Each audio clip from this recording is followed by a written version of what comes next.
प्रणाम। विश्व शांति दर्शन के प्लेटफॉर्म पर आप सबका तहे दिल से स्वागत है। अध्यात्म, विश्व शांति और विज्ञान के वीडियो से परिपूर्ण इस चैनल की संकल्पना का श्रेय MIT शिक्षा संस्थानों के संस्थापक विश्वधर्मी प्रोफेसर डॉक्टर विश्वनाथ दा कराट को जाता है। आप सुन रहे हैं महाभारत काल की अनकही और कुछ अनसुनी कहानियां।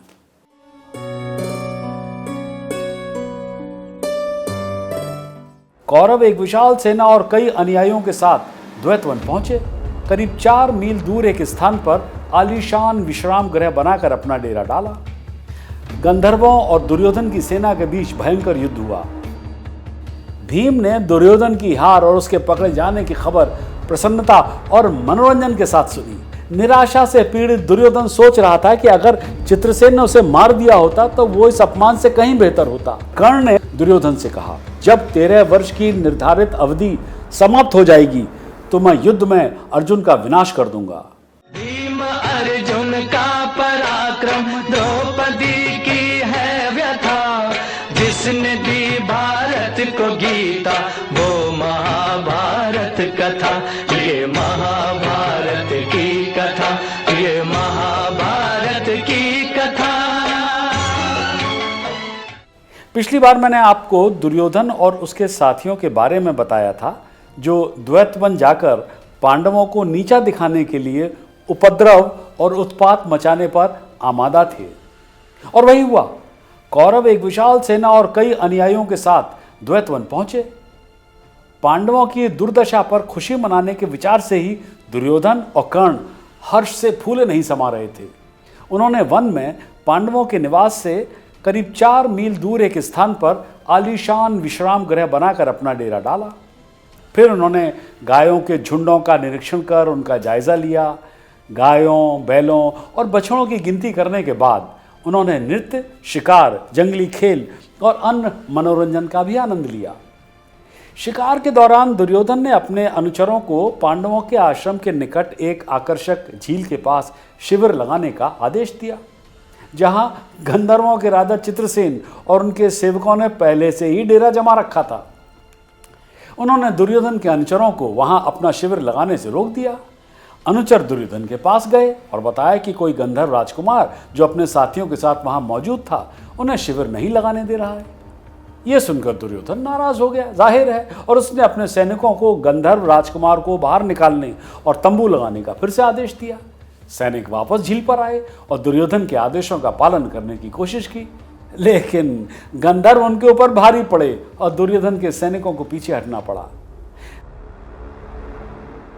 जब दुर्योधन को यह पता चला तो वो बहुत ही क्रोधित हुआ और एक बड़ी सेना के साथ उन दुस्साहसी शत्रुओं का नाश करने के लिए आगे बढ़ा जिन्होंने उसका विरोध करने का साहस किया था। गंधर्वों और दुर्योधन की सेना के बीच भयंकर युद्ध हुआ। शुरू में तो लगा कि कौरव विजय की ओर अग्रसर हो रहे थे, लेकिन पासा तुरंत पलट गया जब गंधर्वों के राजा चित्रसेन ने सैनिकों को इकट्ठा करके अपने जादुई हथियारों का इस्तेमाल करना शुरू कर दिया।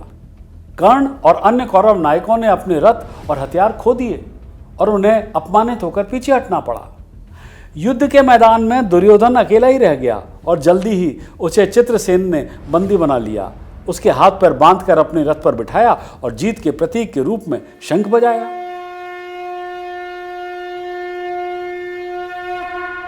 इतना ही नहीं, गंधर्वों ने और भी कई प्रमुख कौरवों को बंदी बना लिया था।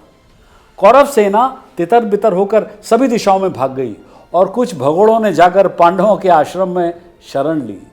भीम ने दुर्योधन की हार और उसके पकड़े जाने की खबर प्रसन्नता और मनोरंजन के साथ सुनी और युधिष्ठिर से कहा, भ्राताश्री, इन गंधर्वों ने हमारे लिए अपना काम किया है।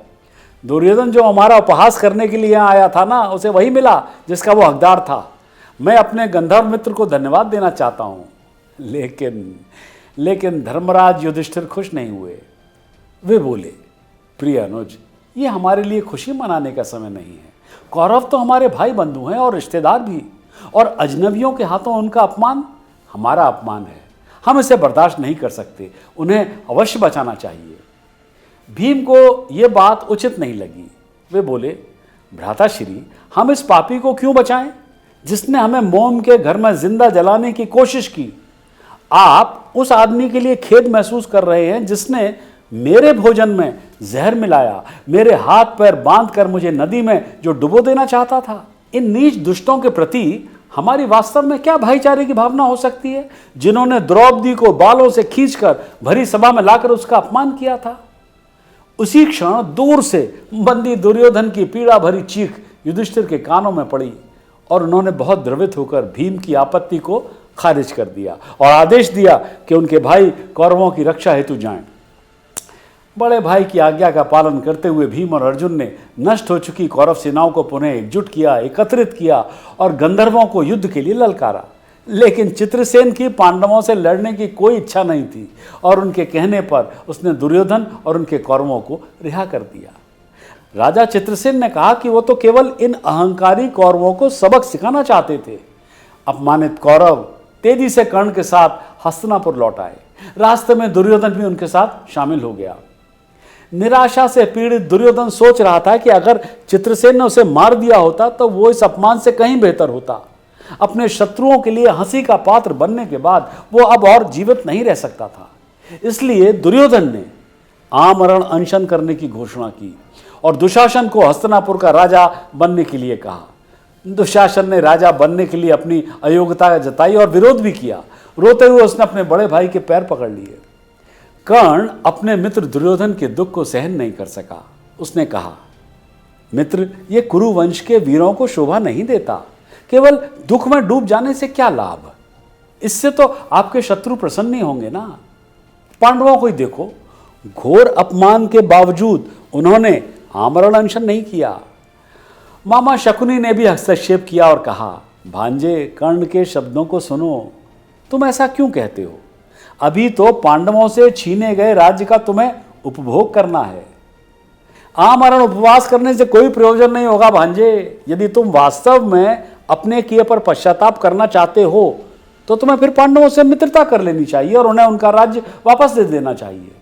जब दुर्योधन ने मामा शकुनी का यह भाषण सुना तो उसका दुष्ट स्वभाव फिर से बढ़ गया, क्योंकि पांडवों को राज्य वापस देना उसके लिए हार या अपमान से भी 100 गुना बदतर था। और वो जोर से चिल्लाया, मैं पांडवों पर विजय प्राप्त करूंगा।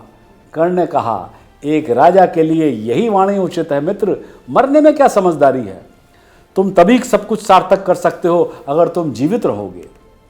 फिर कर्ण ने शपथ के प्रतीक के रूप में अपने धनुष को हाथ में लेते हुए दुर्योधन से कहा, मित्र, मैं आज तुम्हारे सम्मुख ये पवित्र शपथ लेता हूं कि जब 13 वर्ष की निर्धारित अवधि समाप्त हो जाएगी तो मैं युद्ध में अर्जुन का विनाश कर दूंगा। कर्ण के इन वचनों को सुनकर दुर्योधन प्रसन्न हुआ और उसने अपने मित्र को गले से लगा लिया। तो बस, मैं भी आज की महाभारत की इस कहानी को यहीं रोकता हूं। अगली बार आपसे फिर भेंट होगी और तब सुनेंगे ऐसी ही कोई अनकही और अनसुनी कहानी। तब तक के लिए सब्सक्राइब कीजिए, शेयर कीजिए और विश्वास बनाए रखिए विश्व शांति दर्शन में।